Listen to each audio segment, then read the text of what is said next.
Oh, shit. Welcome, Two Dudes and a Mic. Here we are, another episode. Thanks for tuning in. Thanks for downloading, listening, streaming, however you listen to us. We appreciate it. I'm, of course, Mike. I'm sitting across from my favorite dude. How you doing, my man? I'm doing good, man. How are you? I'm doing really well. Do you have any idea why I'm doing really well today? I got a little idea. Why? I think it might have something to do with the guest today. I couldn't agree more with you. We have to do our intro shots here, though. But first, let me introduce who we got in studio. We have the front man of the Indiana Drones, currently about to go on tour with Billy Raffoul as a touring drummer. In studio today, Justin Zuccato. How you doing, buddy? Hello. How are you guys? We are doing really well. Thank you for having me. No this problem. is super official. It feels very pro, and I'm happy to be a part of it. There's a dog trying to get in this door. Hey, buddy. Yeah, there is. That's just Zoe, yeah. Saying hi. She's saying hi. What's your name? Zoe. Zoe. Yeah. Hi, Zoe. All right, let's get these shots. All the dudes listening, male, female, here we go. Cheers. Cheers. Cheers, cheers, cheers. You want to be on the podcast? Now the obligatory beer cracks.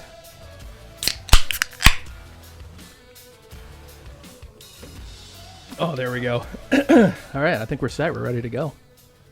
So, Justin, how you doing, buddy? I'm good. A little tired. I can imagine. It's a great room, man. It's great for this. Yeah. It's perfect. Family heirlooms, and then you've got the Joe Louis Well, Arena then, yeah, I mean, seats over there. there's- Have you been to the new one, Little Caesars? Yeah, I go there all the time. I bought, No, not the pizza place. I bought Rage tickets. I'm going to that Rage show. Dude, you Oh, are? Yeah, I Wow. couldn't pass that up. I mean, that's my childhood. That's me growing up. I remember when you texted me and said, "Hey, do you want to go with me?" When I learned to play the bass, those are the guys that, I mean, like, that was what I was playing every single day. I mean, I still play it today. Just pass right Yeah. over that. That's fine.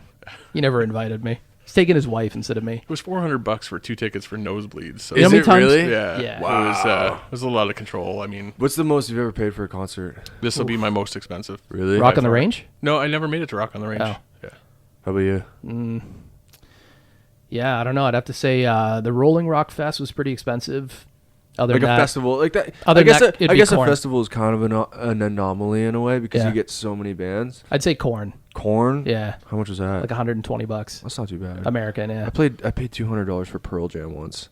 Oh, you're right. I did do that. And in London, were you? No, I was at Joe Louis. Okay. Just before they tore it down. I saw them at the what's the little one in London? It's like it's like kind of the size of WFC. John Labatt? Yeah. Yeah. Yeah. And we sat had corner. we had Yeah. nosebleeds, and some chick came up right before between the opener and them, and was like, "Hey, do you want like floor tickets? We just kind of want to chill." And we're like, "Fucking yeah!"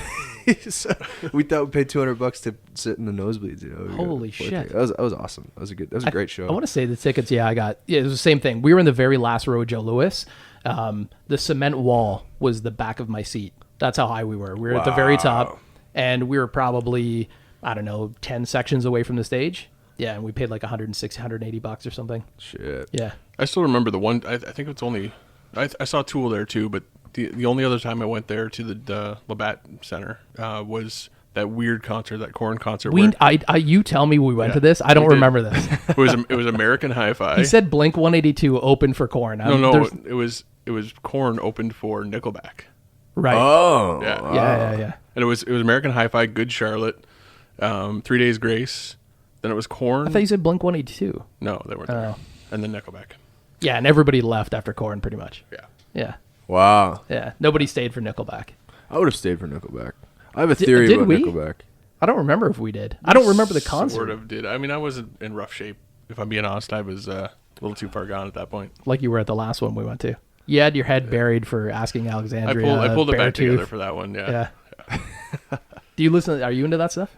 What is it? Like Beartooth, asking Alexandria. I probably know the songs from the radio. It's like 89X type of. It's like heavier, Yeah, heavier heavy. stuff. Yeah. Yeah. Not really. I mean, there's obviously a lot, songs that pop out, kind of dive into whatever catches my attention, but that genre as a whole, I guess maybe not. I don't know at this point. Yeah, we range pretty far. Like everywhere from like your Green Day from back in the day to like right up to Slayer, Pantera. Yeah. I mean, you name it. Pretty much Yeah. everything in between. Yeah. pretty much any heavy rock, metal, alternative, classic, any rock. Yeah. Yeah. Yeah, me too. Me too. So yeah, we know you're going on tour in about 11 days. So like, what's the main point? Like, what's the highlight of going on tour? There's always different highlight. There's always different things you take from each kind of experience, right? Like there's, something crazy will happen and that'll live in your mind as that era, and that's that highlight. So I don't know, Yeah. it's kind of, that's why it's kind of cool. 'Cause It's always new. it's always fun. new. It's always, it's very fly by the seat of your pants, new experience every day. Even though you're doing kind of the same thing every day, it's, can be incredibly different from place to place. Absolutely.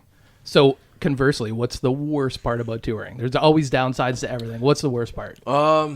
Maybe the driving, just because, I got spoiled. I went, my first tour ever, I went out with a bigger kind of already established band, and I was playing drums, and I was just kind of filling in for a while, and we got like a bus, and it was like, we had the hotel room to shower in every day, and Right. not that we don't have hotels with Billy, we have to drive ourselves, which is Right. can be tiring, Yeah. That's it though. We have it really, really good, because there's a lot of people trying to do this that don't have the luxury of even having a functioning van or like a hotel room, or and that are losing money, and that it's like it's very difficult to do, and I'm very fortunate to be able to be a small part of Billy's thing. You're living a lot of people's dreams, right? Like going out and touring, playing for different crowds every night. Yeah, just being out on the road and just being able to have that experience and travel around and do what you love to do. That's Yeah, totally. Yeah, I like that. I think, I take from it, you get very comfortable with your instrument. In my case, it's been drums. I think I've gotten a lot more confident and settled into kind of my own kind of groove with playing drums as a result of touring, just because of the repetitiveness of it. And, like I was saying earlier, like you kind of settle into a groove of, it's like to get nervous before a show, and that kind of goes away, and it just becomes kind of this like excitement, and you have everything kind of down pat, and Do you have like a pre-show ritual that you do? Like something, because I know a lot of bands have like these things that they do to kind of kill the nerves or whatever. Do you have anything that you do like every show? Yeah, a lot of the time it's like a few tall boys that you got. Yeah, like, absolutely. There's a couple.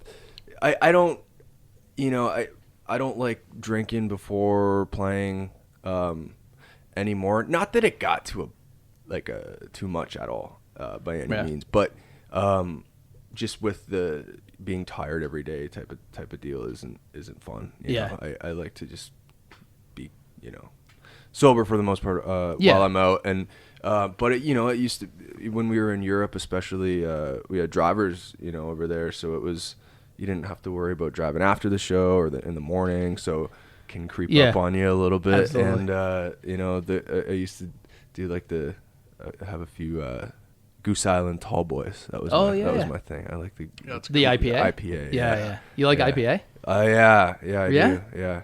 You guys? I don't know. Hey. I drink Guinness only. That's all. Guinness is the only thing you drink. Yeah. Doesn't that I'll drink other things. Doesn't it get a little like heavy? Yeah. Yes. It does, doesn't it? Yeah. 4 or 5 in the next day, like you feel that lump. Yeah. Like I can feel it downstairs. Yeah. If we're being honest though, like you drink a lot of this. You drink a lot of vodka on top of the Guinness. Yeah, no. I mean, you break beer. it up, so you're not just drinking Guinness all night long. No. And if a place doesn't have Guinness, I'll do like Kilkenny, and like any red amber or like a Scotch ale or something. I had Keith's red amber. Yeah. That's really good, right? It is good. That's a good one, yeah. Because what's Rickard's Reds? Rickard's Reds is kind of similar. Yeah. In a way. Yeah. Yeah, I was never a huge fan of that for some reason, and I don't know if it's just the time in my life, but like a few weeks ago I had the Keith thing, and it's like really great. Yeah. I love that. Yeah. Draft is always better too. That's the thing. Like if I go to a bar and I say, "Do you have Guinness?" and they're like, "Oh, we have it in a can." Well, like, fuck, I can do that at home. Right, So I'm not gonna right, drink. right, I'm not gonna right. pay you for a Guinness and a can that I can do. Yeah. Well, I'm also like, I really stick by OV. Like that's my, Yeah. Absolutely. that's my. You know thing. what? It used to be like nobody drank that, Dude. and I want to say in the last 5 years, it's gained so much popularity. Oh yeah. It's one of my favorites by far. Like I always usually keep that in the fridge. It's I mean, it's an easy drinking beer. Dude, it's cheaper. Like It's I like it's like the perfect amount of skunk. absolutely. Like, it's just it's like almost refreshing how skunky it is. Yeah. And like you drink that, and then to me, like Budweiser's a little sweet for me. First, I don't know if sweet's Yeah. the right word. Yeah. But it just, OV has this like refreshing thing to it. I That's a don't good know. summertime beer. Nice cold OV sitting out in the sun. Yeah, I don't know. I mean, if it's a really hot day, I'll don't make fun of me. I'll drink a Summersby. I know you're already laughing because Summersby? you knew it was coming. I was expecting you to say I'm going to sit out in the sun and drink a nice cold Guinness. Like that's the worst summer beer of all time. No, I drink it in the summer, of course. But yeah, like every once in a while, like if you work up sweat or whatever, you're building a deck or something. Yeah, Summersby's great. Yeah. It's refreshing. It's not even really beer. Yeah, like juice. Yeah. What I like doing with the Summersby, you take the Summersby and you mix it with Mill Street. You do a half and half. Interesting. Okay. That's a good drink. Yeah. Mill Street Organic. Yeah, Mill Street Organic. Yeah. That's Toronto, I think. Toronto beer. It is, yeah. Is it? Based out of Mill Toronto, Street, I think. yeah. Yeah. I like beer, man. You gotta moderate it. That's how much I like it. What's that dinosaur head over there? So that dinosaur head is my wife works at Okay. and they do displays on the floor. And they had this giant dinosaur. It was a T-Rex that was on the floor. And that's just the head of it? Yeah, so they were going to throw it in the garbage, and she rips the head off, and she's like, I'm taking Hell this. yeah. I would have done the same thing. That's amazing. That's perfect for down here. Also, what's that? I'm going to just keep looking at things and asking because this room's so interesting. What's that red light thing? That red light, it's like a goal light, so it's Okay. It's I attached had to a the- feeling, but I also thought that it was like that red light indicates like recording type of, in the studio. We actually talked about Yeah, that. we were going to use Really? it. for that, Yeah. We That thought it would would be be pretty great. cool. You have a switch and it turns that on. Yeah. Like on air. Do you watch hockey? No, I don't watch any sports. Really? Yeah. And So what do you watch? Like if you're chilling out at home, what do you I watch? listen to a lot of podcasts. Do you? A lot of podcasts, and I watch a lot of podcasts. Like this one. Like this one. Yeah. Yeah. So no TV really. Movies or anything? Not really. Yeah, I do. I watch a lot of like YouTube interviews with people, like artists, like I don't know, Dave. Like I've seen every Dave Grohl interview, and like I'm a big Ian Thornley fan. I'm sure you guys know. Yeah. Big Wreck and all that, and I'll just like binge a certain person's interviews. Right. That's kind of my TV in a way. Yeah? Yeah, and then watching and listening to podcasts, and I'm a big comedy fan too. I Oh love yeah? comedy. Who's favorite comedian? I love Mark Maron. I love Bill Burr. I love Tom Segura. I love Joe Rogan's funny. Yeah. Yeah, I love them all. And I love going to comedy shows. Do you guys go to comedy shows ever? No, it's like what do we have around here? We There's have not much Haddon's. around here. We have Haddon's. Yeah. What is that? Haddon's Comedy Club. I didn't even know that was. It's out of like Rockhead Pub or something. Oh I think. yes, I do. Yeah. Okay, I did know that. I thought they had one at the that French place off of Forest Glade Drive. The French place. Yeah, Oh, Place Concord? Place Concord, yeah. I think they've got a comedy corner There's there. Leo's Comedy Corner out of maybe it's out of there. That It might be out of that there. sounds It used about to be right. on Ottawa, but it moved. Yeah, it's in a different place now. Really? Yeah. Interesting. But you do go?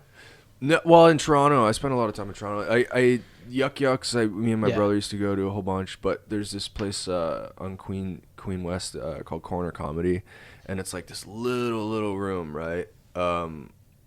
And they just cram people in there. There's three shows a night. On the weekends there's like 7 p.m. and 9 p.m. and 11 p.m. Yeah. And they just cram people in there, and the stand up on the little platform, little stage, and it's just fucking hilarious, man. Yeah. It transcends it's different when you watch it on Netflix, Yeah. as opposed to in real life. It just does something to you. It's just different. It's like it's larger than life. It feels like feels like going to a rock show almost. Yeah? You know? Yeah, it's incredible. I love comedy. I find everything live is better. Like, 100%. Oh there's, yeah. there's bands that like. I remember the first time I went to a 21 Pilots show. Oh, dude, I would like to see that band. They were like, I wasn't really that into them. For but real? I got some tickets for them, and I went there. It's up there with probably the top 5 shows I've ever been to. Really? And I'm a massive 21 Pilots fan now. Wow. Yeah. Well, I think there's something to be said also about I haven't seen them live, so I'm sure their show is incredible, but the songs are so goddamn good. They It's are. like, you But know. they get into your brain. Like I've been to so many shows where I was a fan, and then after the show, Yeah. there's just something that happens at Dude, that show. that happened to me at like when I was a kid. Like probably the reason I play music now is because of these bands that we used to open for in Windsor, you know, at the Blind Dog and and Chubby Pickle and all that stuff. Yeah. And there was these 2 bands that came through. This one band called Hail the Villain. I don't know if you guys remember those Sounds guys. familiar. Yeah. Really heavy band. I remember, man, we like whoever was booking the show put us on as the local opener, you know, and I remember this band coming out and just scaring the shit out of me, like because I had seen a million shows in that venue, but I had never heard a band come in and do it, you know, proper with the sound and just have the whole place just like pumping and this like heavy band with these great songs. It just blew my mind. And I got obsessed with recreating that, you know? Yeah. And then another one was this band Inward Eye. Do you remember those guys? It sounds familiar. They're kind of like they're like one of the greatest like live punk rock bands ever and that I've ever seen. And they're 3 brothers. They're very, very tall. Like they're Oh, yeah. I don't know why that's so key to say, but you got to picture it on stage. And this drummer used to play like Keith Moon kind of, but like tight and hard. And the singer, they were kind of like the Clash. Yeah. But he had this like Freddie Mercury kind of thing with it was fucking just so explosive live, and that was another one that really blew my mind. So seeing those things live, especially in a place that is so real. It's not like, because I think it's different to me when I go into like an arena or like a theater and you see this big production that almost feels unattainable to a musician. It's like so how do you do that with the light and the TV and the LED screens and the Right. loud, you know? It's like, but you see it in a club, you know, like the Chubby Pickle or the Blind Dog that you know is in your town. Chubby Pickle was a pretty good venue, Dude, though. it was huge, great. And these bands come through and blow fucking the place. It's life changing. It's mind blowing, and it was for me for sure. You know, I'm a huge believer that venue matters. Yeah. You can see a band in an arena, and they're good. You know, they've been doing this for a while. They've got a ton of fans. Yeah. But you see your smaller venues, your bars. DT is one of my favorites. Like it's, you know, you can get bigger shows there, but it's a little more intimate. Yeah. I saw more real. Yeah. We saw Primus at State Theater. And that's a pretty small venue, like in comparison, State and it Theater. feels a lot different. Where's the State Theater? In on Woodward, right? Okay. Detroit. Yeah. Okay. It's a smaller venue though. It's not many seats, but it just, you feel so close to the band. So yeah, your experience is vastly different than when you see them at, you know, a massive arena or some outdoor fest or something. Mm-hmm. I would say, surprisingly, my number one show that I've ever been to was probably at the University of Windsor, of all places. Really? Who? It was in the cafeteria, and it was Is it Chevelle. Griff's? No, that's Chevelle. It was Chevelle. Chevelle. Wow. I was I was a Chevelle fan again. Like I was a fan of them, but They- when I saw they them played in there, at the university. in the cafeteria, That's Wow. awesome. it was one of the most incredible shows I've ever seen. I remember seeing Finger 11 there, like in the, I think it's like a student center or not a student Yeah. center. Is that what it's called? Yeah, that's maybe the only show I've seen there. Yeah. I don't know. And it's pretty. You're up and close at that point. Yeah. Like, it's pretty up Yeah, and there's not close. that many people there, and yeah, it's a great show. Yeah. Yeah. So you said going on tour and doing all the drumming and stuff, but then you made the switch and now you're front man. Like, how Yeah, did you? well, Because drummers are normally kind of reserved, and that's why we hide behind drum kits. And now you're up front singing. And how'd you make that change? I think I've always done both, you know, and just opportunity has come up to be able to tour playing drums, and I love playing drums. But you know, I also love writing songs and singing and recording and doing that thing, and I've always done both. So I don't know, when I'm not playing drums, I'm just gonna be writing shit and putting it online. That's I've always done that, and now I think I've found a little bit of a groove where I'm able to put out a song and then play a show with the band, and then put out a song and then play a show, and we've kind of been doing that for about a year and a bit, and it's grown enough to be able to like at least be inspiring still to put out more music, and I don't know, I just like making shit. I gotta, as a non-famous drummer, I gotta say, going from the drum kit up to the up front and being in front of people, that takes some balls, man. Well, I think I was a singer and a frontman in a band long before I played drums seriously ever. So I have a history, I guess, especially when I was a kid, doing that. Okay. So, but at the same time, I've never really played like big shows like where I'm singing and so I don't quite know what that's like. I mean, I'm sure it's a completely different kind of thing when you're owning, your own music and stuff that you've written, and I'm sure that's something, that I haven't quite felt yet, that hopefully there is one thing I do want to ask you. Mm-hmm. Do you have any pending charges from breaking into the 93.9 radio broadcast? Oh shit. Oh yeah. I'm so curious. I want to know. Dude, that was so fun. Me and my buddy Travis, we were talking about Alex's podcast before. Yeah. He shoots the video for that, so he kind of helps us with the video, for all our music videos, like for the Indiana Jones stuff. We kind of work together, but so he shot that one, and we kind of snowball all these like kind of off the wall promotion ideas, and just try to like, it's how do you post something and just be like, here's my song now, and it's like everyone does that, and I thought it would be funny, and I don't know, the video just kind of worked. Dan was really great. Dan McDonald. Yeah. He's always been super supportive of local music and of us, and so he helped us out with that. When I saw it, I thought, man, how creative! Like, that was the funniest thing I think I've seen for any promo for any song ever. Oh man, thank you. That was tops for sure. Definitely the goal. And now you're getting play all over there too. Yeah, dude, they've been great with the last song. I've been sending them songs for a year. Right. Just be like, here's something I put out. Like, what do you think? And like, I don't know, it doesn't work. And I don't know. Happy. It's just that song "Happy" has just been really great, and they've been playing it a whole lot, and it's been cool. So the name Indiana Jones, how'd you come up with that? I'm just I like the movies Indiana Jones. Yeah, that's all it is. And just play. Yeah, and some people, I'll tell some people, and they'll go, the Indiana Jones. It's like, are you from Indiana? Or like, it sounds like a football team or something like that. But and they don't even draw the parallel to Indiana Jones. And to me, I can't not see that. If I read that, I would immediately think of Indiana Jones. That's what I thought of. Absolutely. So I don't know. I just thought it was stupid and funny and whatever. And I never really intended it to be anything other than just I did an album called Fat Elvis Period like 3 years ago. Yeah, you did.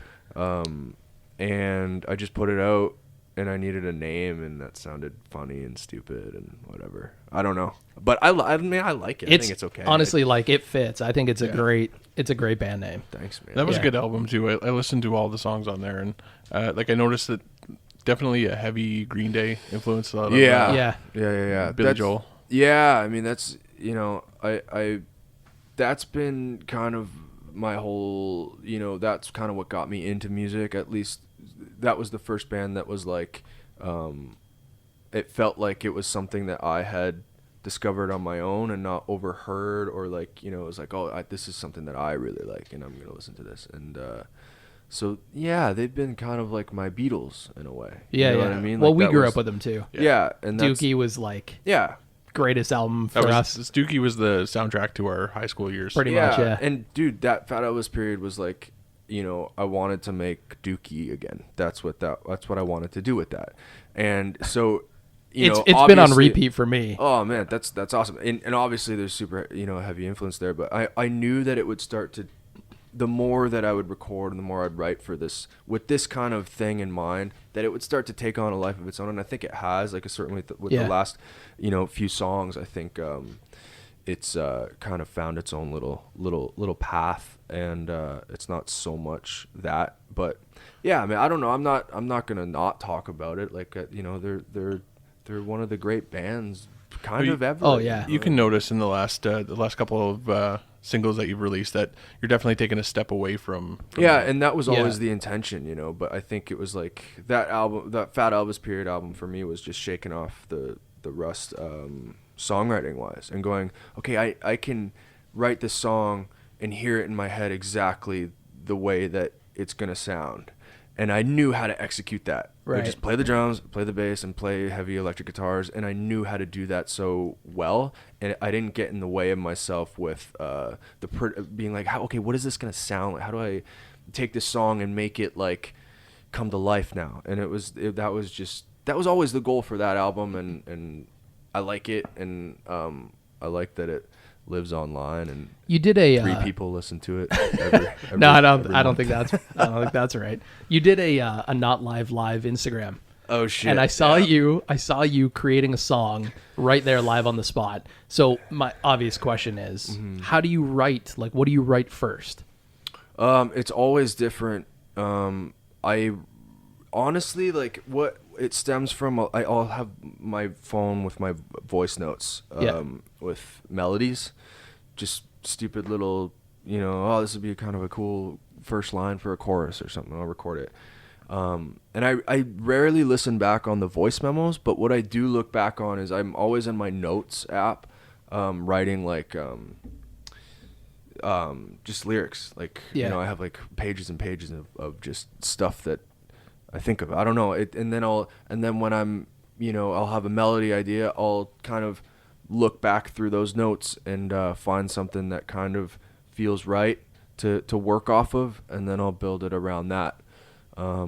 So I don't know. Sometimes it starts with a whole song kind of almost like done on the like produced, kind of like drums, bass, and guitars and stuff like that, without any lyric, and I know what the melody's supposed to be. I can hum it, and then I kind of craft the lyric after, and then some of it's like done with an acoustic guitar, which is like we were talking off air. I'm going to Fog later with the open mic, right? And that's been really helpful for me writing wise, because I'll write these songs just with a guitar and kind of use the audience there, and I do the one at Green Bean, and I'll do the one at Dominion House most Mondays as well. And use that to gauge whether or not it's kind of I lose people with it or I don't, and you can kind of tell after a while if people are into a certain song. So you try new stuff? Always, yeah. I'll write something new in the week and just try it, or you know, play something that I haven't played in a while, or just kind of like get comfortable with my voice on something that I think is great that I haven't really nailed live yet. Right. But it's been really, really helpful, and yeah. Tom at Fog, shout out to Tom. He's doing a really, really cool thing there, man, on Mondays. Open mic, yeah. So you get to bounce it off the audience, kind of see what works, what doesn't. And dude, that model has come straight from stand-up comedy for me, and listening to those podcasts. Yeah, I was gonna say it ties back in. Because those guys, like, you know, will do spots every night, developing new shit, right? Developing new material. I'm like, why the fuck am I not doing that with songs? Like, yeah, it makes sense. I need to be playing in front of an audience. I need to get comfortable in front of an audience, and they'll be a true judge. It's very true, and it's not even like they'll come up to you and tell you your song shit. They just will start talking. Right, you can tell the vibe. Yeah, the vibe changes. Like, and when that happens, dude, it's like, especially if it's something that you're really like kind of getting off, like you like, okay, I'm proud of this. I'm gonna play this tonight, and hopefully it goes great. And it's just like, no, and take a sip of my beer and turn around and talk to my friend, and it's like, that's a true. There's no other way of. That's, you know, it's very, very valuable. Yeah. Do you try it a few times though? Because that crowd might not. Yeah, be I into will. it. Of course, I'll try it a few times in a few different places. Yeah, but Yeah. you can kind of tell after a while. And I think sometimes people come up to him or and be like, "What was that song that you said this in? What was that lyric?" Right. And be like, "Oh." I mean, it'll be like, okay, there's something about that. Maybe I should work on that more because that stood out.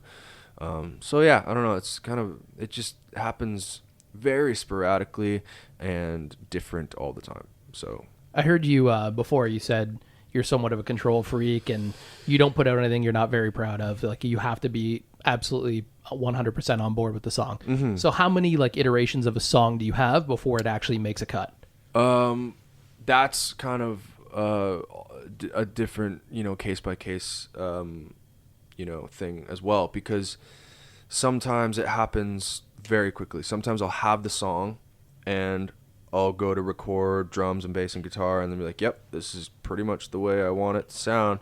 And then it feels great and you listen to it in your car for a week, and you come back to it and you come back to it. And then if it still feels good and you still make it all the way through the song without going, I'm going to listen to something else. Then, I think that it's at least something that I'm proud of and that I can listen to, and hopefully other people will as well. But sometimes, you're really hot on a song and really hot on a lyric, and then you try to kind of record it, produce it, and it's just something's not happening, and it kind of lives in my my phone until further notice. And you could probably revamp it later. And exactly. Get and it to work. That's the beauty of that, because you can go back and pull little pieces that are. Right. I've been writing a whole lot with.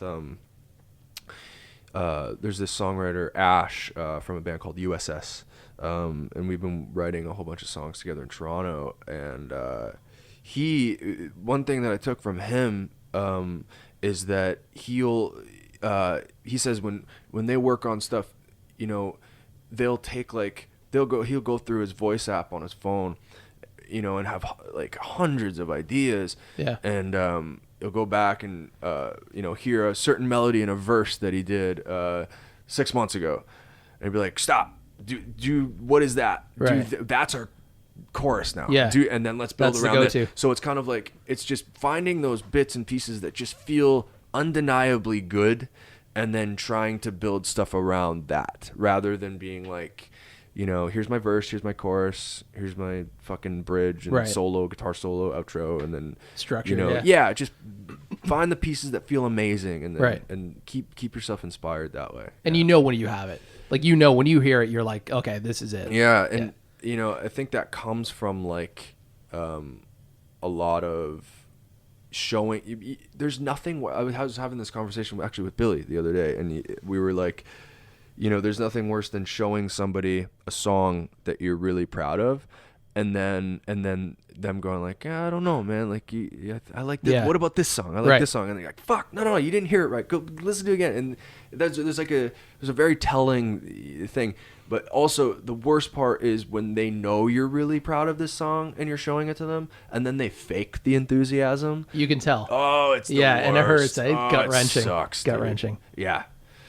Yeah, dude. I don't know. I think I'm always just going to be fascinated with the process of writing and whatever you're doing, it's working. Because, like I said, that Fat Elvis period is on a repeat. Like I just keep that and Happy over and over and over. Happy got me. Happy's I got it in my brain. Thanks, I like man. that song. Yeah. Amazing. Thank you. And then you did your cover yesterday. I saw you post it yesterday. Yeah. Alanis Morissette. What came up with that? Like, you just popped in your head? Yeah, I think I heard it on the radio, and it just was like, oh, this would feel good to sing.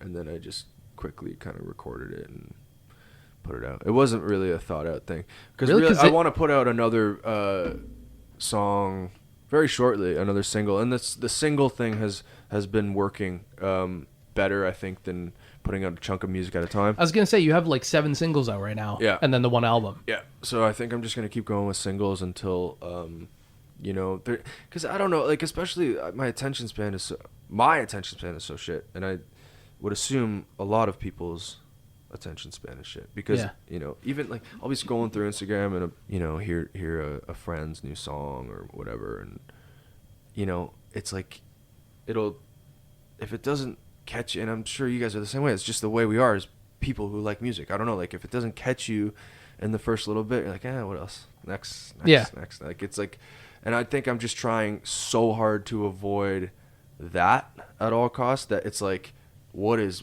the benefit of putting out another 10 songs right now? You know, in that climate, it just doesn't feel proper to me. I think though mentally too, when you release like a single, everybody thinks this is the next hit off the record, so they pay more attention to it, right? And it hits harder. It definitely hits different as a single because you're like, oh shit, like this is the song that he's releasing. This is it. This is the go-to. This leads up to the next song, and they're all good. Well, you got all the singles are amazing. Thank you, man. Yeah, I don't know. I just, like I said, I only put out the ones that feel like so all, like, I don't know how many songs I wrote for, like, when I was wanted to put out another single before Happy. There was like probably we had 6. No, I know, but like in that I was working on, and that I'm working on now. It's like I'm always doing something every day. I'm always like kind of working on something new. Or so how do you keep track? Yeah, that's the weird part because I'm so disorganized and I'm so sporadic. Like my computer, like my desktop on my computer is just a mess. Like so that was the thing, and I think I want to keep a master list of just song titles. I think that would be help me at least not forget about songs. It's kind of a like revolutionary way to release music, to do it without trying to combine it into one record and just do singles like that. Dude, if I want to do a record, I grew up listening. We were just talking about the Dookie thing, and I grew up listening to full length records and you know, not knowing the name of the song. You go, song fucking 8. I like that song. Song 8. You know, and I love that process. I love discovering something and living with it for a year and like really just like, and that's what I did. That's what I tried to do with Fat Elvis period, you know, and I just think, and as much as I'd love to do that now, I just think, I don't know. I want to be heard right now. And I don't know if that's the right move. But I love albums, dude. Well, it's definitely gaining steam. Like Happy is, like, well, I noticed like a more diversity in your songs. So like the Fat Elvis period was it was amazing. I love listening to it. But it's kind of like straight ahead punk, right? Like, absolutely. But when you llisten to the singles, it's much more varied and much more like dynamic. Yeah, and I think I'm using the singles too as, because I'm not by any means a developed like art, like, you know, I don't think of it in that way. I think of myself right now as like kind of woodshedding in a way. Like I'm fine. I'm putting out the things that I'm proud of and trying to like hone a sound for whatever this might be eventually or not be. I don't know, but you know, and I think that Happy song, I think I kind of it felt like I found something that was like, okay, this can be something I can get behind, and it feels inspired and kind of original, and so I don't know, I think I'm just after that feeling, you know, so aggressively that I'm just gonna keep trying and keep putting shit out that I like, you know. That's why I think it varies from single to single, you know. That dynamic though makes the whole thing. Like your whole sound encompassing is phenomenal. Thanks, man. Yeah, I don't know. I want to put out honest stuff. It's almost like you're putting together an album like one song at a time. Like you put single after single, and once like the best one. Yeah, and you've got something at the end of it. Yeah, I hear you. Yeah. It's like a collection. I was thinking of doing. I was at the show in Mississauga a few weeks ago, and this guy was doing this. He had a USB with all of his songs on it, but the USB folded into a cassette tape, but the cassette tape wasn't actually functional. So, but it's in a case and everything, and it says what's on it. So I'm like, oh shit, you have cassettes? He's like, no. You open the thing and a USB folds out, and it goes, all my music videos are on here, all my singles, all my records are on here. I think he had like 4 albums out. Holy shit! And I thought that was a fucking genius idea, because really, you can get all that shit online anyways. People are buying a vinyl, I think, nowadays as much. And a lot of people obviously listen to vinyl, but I think it's when you buy a cassette or like I don't know, like you can listen to that shit online, like, Right. and A a lot physical of people do. copy. I think Yeah. it's more of like a memento, from Right. that show. I think it's something to, I don't know. I thought that was a cool idea. That is pretty genius, actually. Absolutely. I mean, you look at the wall over there. Those I've got vinyls, but I don't put them on a record. Yeah, dude, Those, Greta Van Fleet. We played with Yeah. those guys. Did you? A couple times. Those and, guys are they're up there with one of my favorites for sure. Yeah, we played with them, and maybe 2 years ago we played with them in Kansas City, and I think it was Iowa. And dude, their fans are crazy, Yeah. man. Like the rock and roll, like they're true rock and roll fans. Like that's Yeah. like that's a rock show in every sense of the word. Like they're, and obviously, the Zeppelin kind of like stigma. I didn't know that going into that. I didn't even really know who they were. And then we played. I remember watching them in soundcheck. I was like, "Fuck, this is like," and they're young, dude. They're like, like what? I think they're like 21. It says they formed in 2012. 2012. Yeah. Holy shit. That was the formation. Yeah. Yeah. Anyway, great band. They play incredible together. Songs are great. It's amazing live. Yeah.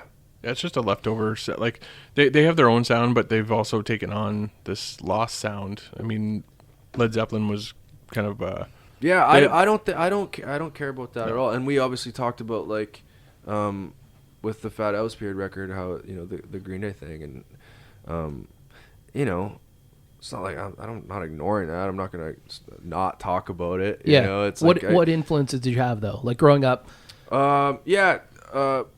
Like band wise. Yeah. Just any musical influence that you had. Well, my dad used to listen to Shania Twain a whole lot. Yeah. So I still love Shania Twain. I think a lot of those melodies, and that music is so melodically genius that I think a lot of that really stuck with me, and that's kind of has been I like a lot of the things I like because it has some of those qualities in it, Right. because of the melody, the melody and the way it feels and the grooves, and I think there's a lot of similarities between that Shania Twain record, Come On Over, Yeah. and Back in Black by AC/DC. Oh, I know that's I a was gonna stretch. say, that's I know not- that's a stretch. That's not Shania. but Mutt Lange produced both of those records. I don't know if that's why they feel, and also I don't know chronologically, like those are the two records that kind of came into my life at a young age, Right. And I don't know if that's why I'm lumping them together in my head, but so it was like Shania Twain, AC/DC, Back in Black, which was very heavily influenced from School of Rock. Yeah, Because, that movie Quite was the opposite ends of the spectrum, though, eh? Yeah, but I mean, I think definitely opposite ends of the spectrum, but I think they have a lot of the same kind of thing. I don't know. I know that's a stretch, and I'm just putting it together in my head as I'm saying it, but I think with the 4 on the floor drums, Yeah. and just the great melody and the great choruses and the great riffs, Right. and I think there's a lot of similarities, man, between those early Shania Twain records and like We all AC/DC, listened to them. You can laugh as much can't- as you want, I'm but not you laughing. know No, you did. I did. You know you did. It's great. Yeah. There's no shame in that. not at I all. don't believe in having guilty pleasures musically. I don't think there's No. any guilt to be had. I think, and I have this theory about Nickelback. There's a lot, like, I don't know why Nickelback, I love them. I'm going to say that as a disclaimer. I love Nickelback. Right. I think they're a fucking I think we amazing all band. do. Well, yeah, I think everybody does. They Even just if we make wanna fun hate. of them, it's And somebody to hate, but we do love them. They wouldn't yeah. be this famous if we didn't. If They're people didn't love selling 'em. millions of records and playing like sold out venues. Here's the deal. Their songs are so fucking good, and you can argue that they got like the bar anthems and the drinking anthems Right. and the songs that are Yeah. kind of like but they also have How You Remind Me, which is like, write me a better fucking lyric than that. Right. No, he can do it, man. Like he has everything. He has everything, and he knows what he's doing, and he's got everybody, and and it's like, it's inspiring in a way because to be that versatile as a songwriter, but Yeah. also be like, dude, this, and like I would love to see Nickelback in an arena. I haven't, but Like, I think it's. I it don't would be get how incredible. people hate on Nickelback. I Because think- like the whole thing is they sold out, they're mainstream, all the songs Okay. are mainstream, but then you like Justin Bieber or you like Yeah. anything that literally is mainstream. Yeah, I think a lot of people, people like us, like people that try to write songs like me, like Yeah. have a respect for songwriters like that are just like, this is undeniably incredible. Like, if somebody sat in a room and played you Photograph or How You Remind Me with an acoustic guitar, you'd be like, dude. Right. Did you fucking write that? Right. And it would be incredible. Exactly. But because it's on Nickelback record and it's so, shiny and almost fed to you in a way by Right. But it's like the social media trend, right? Like everybody just has to hate them because And- that's what's going yeah, around. But they're good. They're really good. dude. Yeah. It's undeniable. Yeah. And we saw them. I still don't remember that show, We were there, yeah. but apparently I was there. I remember them coming on. I remember the stadium emptying. But I remember like I was a little too far gone at that point, but I wanted to stick I'm around. seeing a through line here that you're a little too far gone at a lot of It's a lot. It- He doesn't drink I that don't- much. I don't drink that much. No, I mean it happened. I try and have a good time, but I try and enjoy the music. yeah. And it's the larger shows with the multiple bands. It's hard to pace yourself for something like that. Yeah. You get a few shows in, and you're waiting for the headliner, and Yeah. things fall apart. I feel you. Yeah. So speaking of you not drinking a lot, we're gonna do another shot. Here, pour I'll pour take yourself a one. shot of coffee here. It's all right. You got to save your voice for those drums. Save my voice for the drums. While we do it though, I do want to touch on this song because this is my favorite off that Fat Elvis period. But Okay. and I want to know, is there any meaning behind this song, Allison? Is there any like where do you get the inspiration? Is it about somebody in particular? Is it just? But here we go. We're gonna do a cheers. Oh, I'm out of beer. So where'd you kind of come up with this? Yeah, if you can understand any of the lyrics, I would be shocked if you can. Because nobody can. Where did I get that? I don't know. Do you know what I'm saying? Because like even when we just did a show and we were learning some of these older ones, and I had to go back and be like, I couldn't remember what I was saying. Well, the lyrics aren't posted on here. No, You would know. I know. I don't know. What do you want to like specifically? Yeah, it's just like an all-around good song. Oh, thanks. Just like happy, like Yeah. it sounds like an anthem song. Thanks. Yeah, I don't know.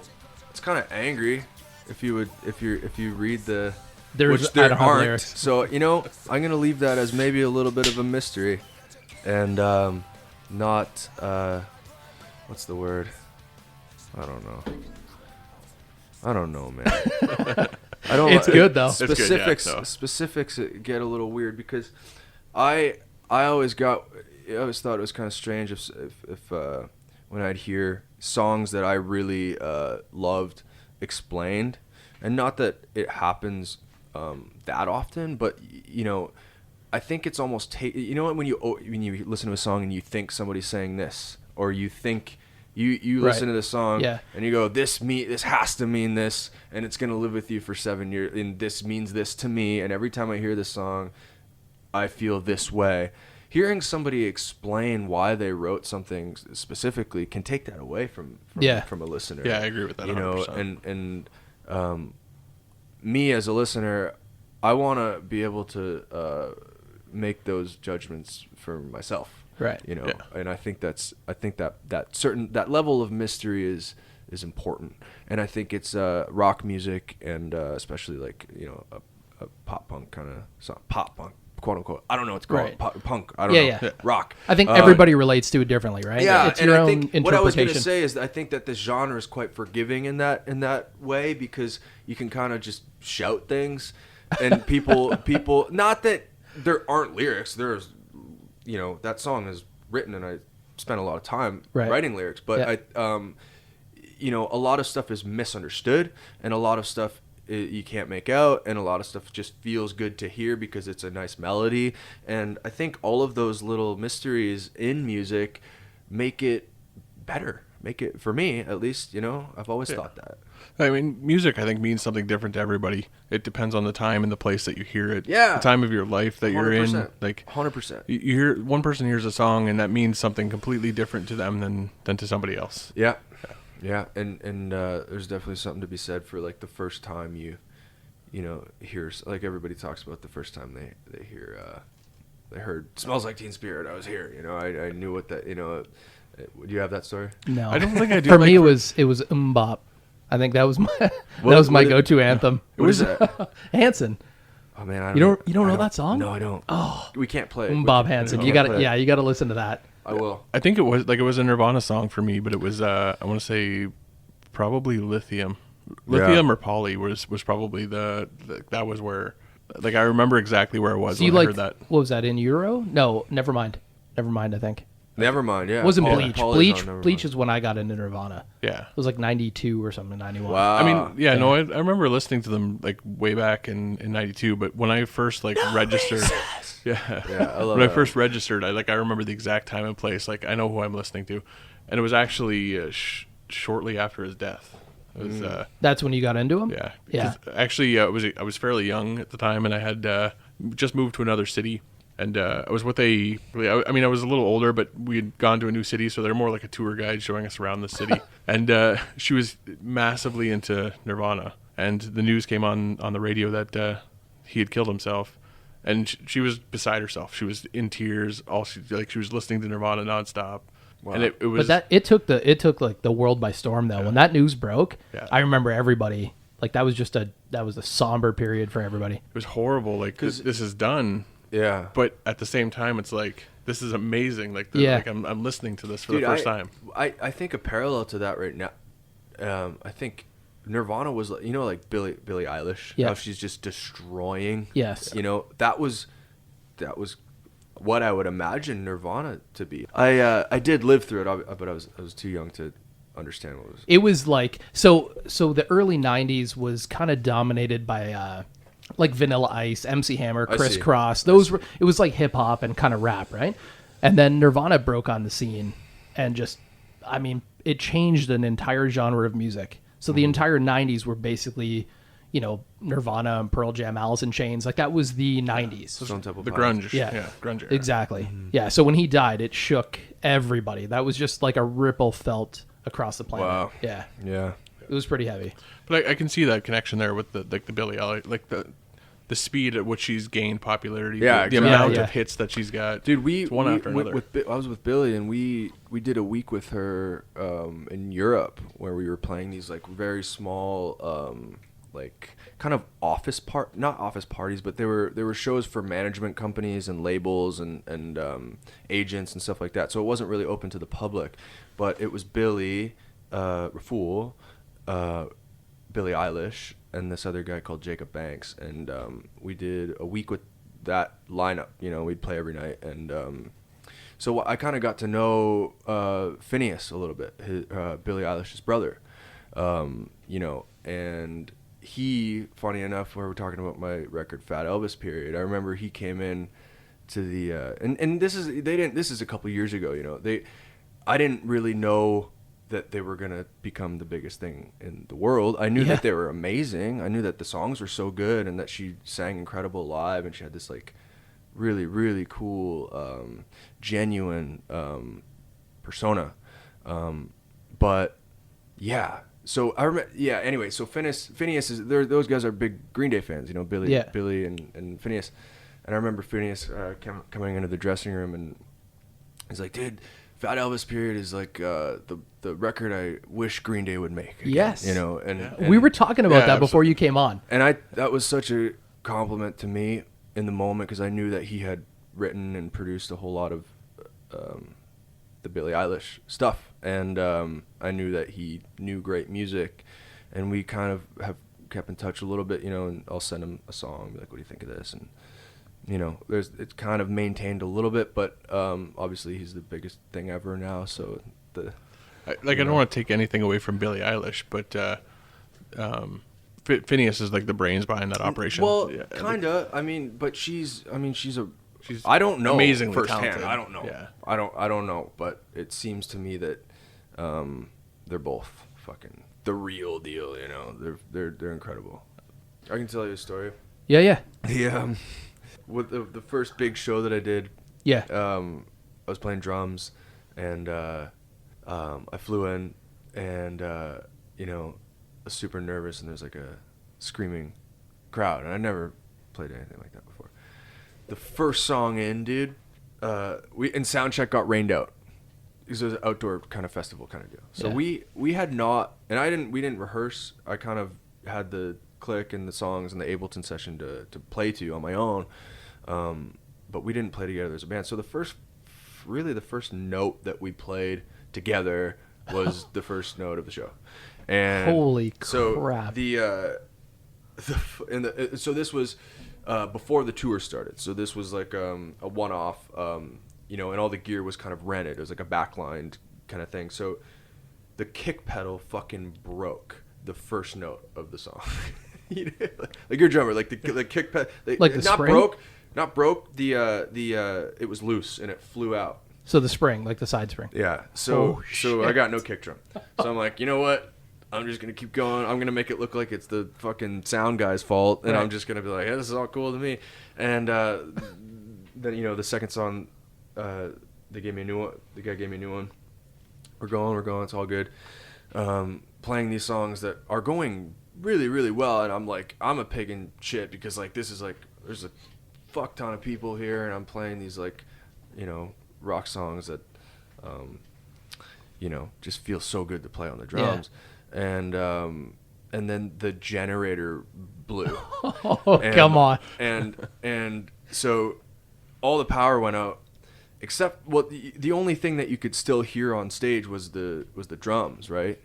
So I remember the tour manager came out. He's like, "We're gonna get this up and going, and we're gonna take we'll see you in 15 minutes." And everyone was like, "What the fuck?" So they're like, the only thing that they could hear at the end of when we were playing was that there was drums on the stage. So everyone started yelling drum solo, you know, like drum solo. And this is my first show, really, kind of ever, that was like in front of like a decent amount of people. That's like a pro kind of deal.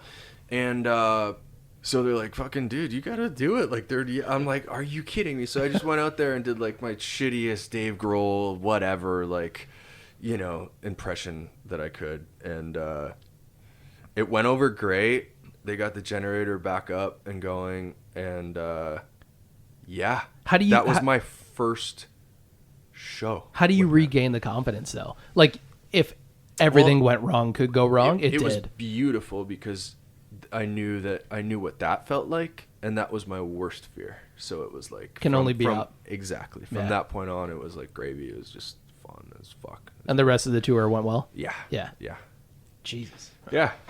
So how do you feel about playing a song for us here today? Hell yeah. Yeah? Yeah. Let's do a live one?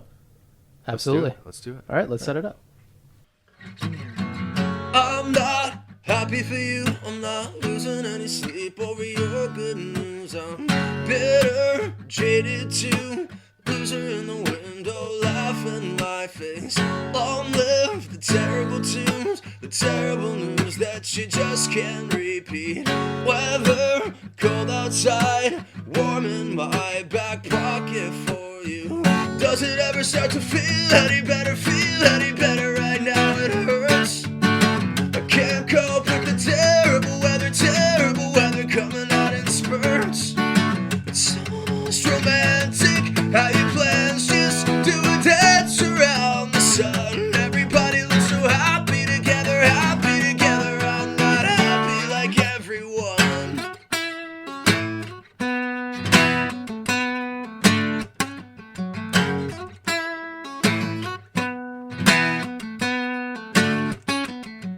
Wake up, 10 and 2. Got a father and a lover and a mother and a best friend.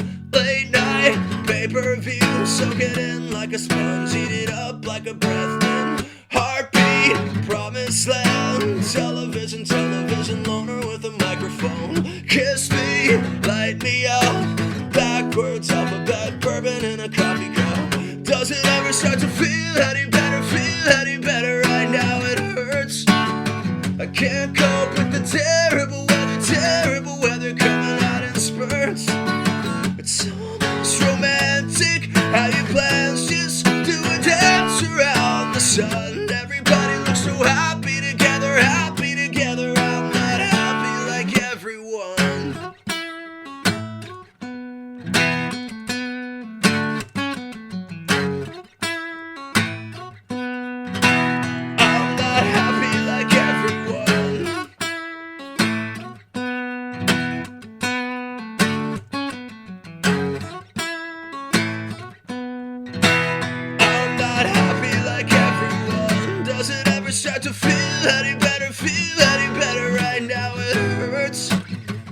can't cope with the terrible weather coming out in spurts.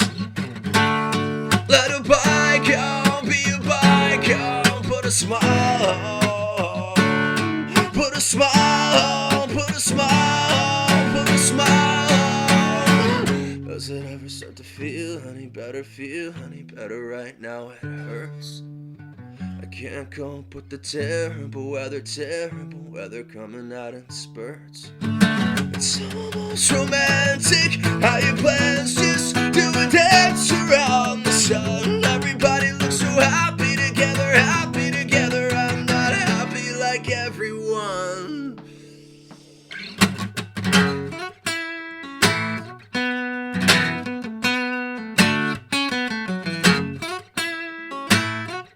I'm not happy like everyone.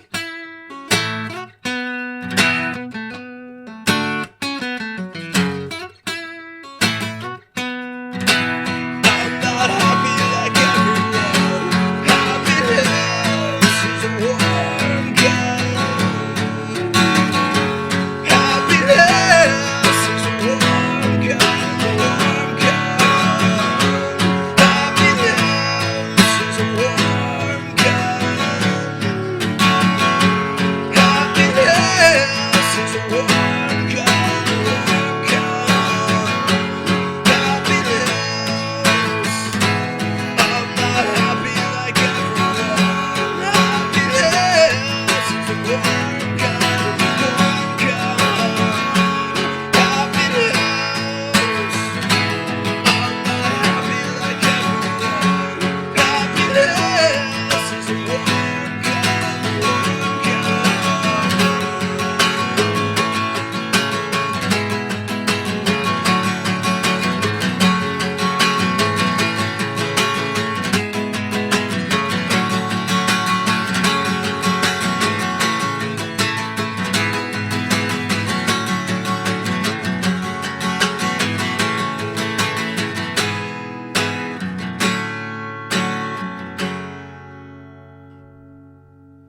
Holy, wow, holy shit, dude. That was phenomenal. Nicely done. Oh my god.